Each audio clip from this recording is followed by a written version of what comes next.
Pinagtibay ang seguridad at kaligtasan sa paaralan sa pamamagitan ng pagdaragdag ng 8 bagong unit ng closed-circuit television o CCTV sa bagong tayong 4 na palagpag na gusali. Bilang bahagi ng patuloy na pagsisikap na mapabuti ang pasilidad at pangangalagaan ng kapakanan ng mga batang kampo. Bilang tugon sa pangangailangan para mas ligtas at maayos ang kapaligiran sa pagkatuto. Tagumpay na naipatupad ang paglalagay ng 8 bagong CCTV unit sa estrahikong bahagi ng bagong 4 na palagpag na gusali ng paaralan. Ang inisyatibang ito ay pinangunahan ng purong gurong 4 si Dr. Trinidad G. Beltran.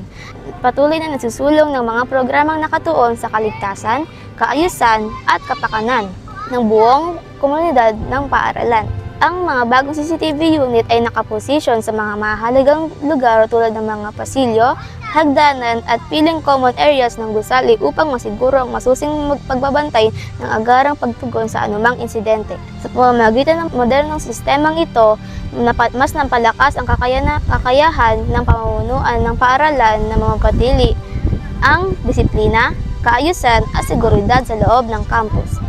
Mahalaga ang proyektong ito hindi lamang para sa pisikal na pasilidad ng paaralan kundi na lalo para sa mga batang kampo. Ang presensya ng CCTV ay nagbibigay ng dagdag na proteksyon laban sa mga posibleng panganib na nakakatulong sa paglikha ng ligtas na espasyong edukasyon kung saan malaya ang panatag na makapag-aral ang mga mag-aaral. Higit pa rito, nagsilbi rin itong kasangkapan sa pagtuturo ng disiplina, pananagutan at paggalang sa alintuntunin ng paaralan. Sa kabuuan ng pagdaragdag ng 8 bagong CCTV unit ng sa bagong gusali ay patuloy na maaagap at responsableng pamumuno ni Dr. Trinidad G. Beltran.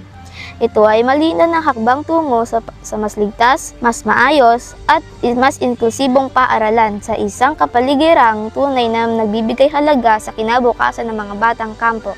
Kasama ang buong CTS Media Team sa pamumuno ni Principal 4 Dr. Trinidad G. Beltran.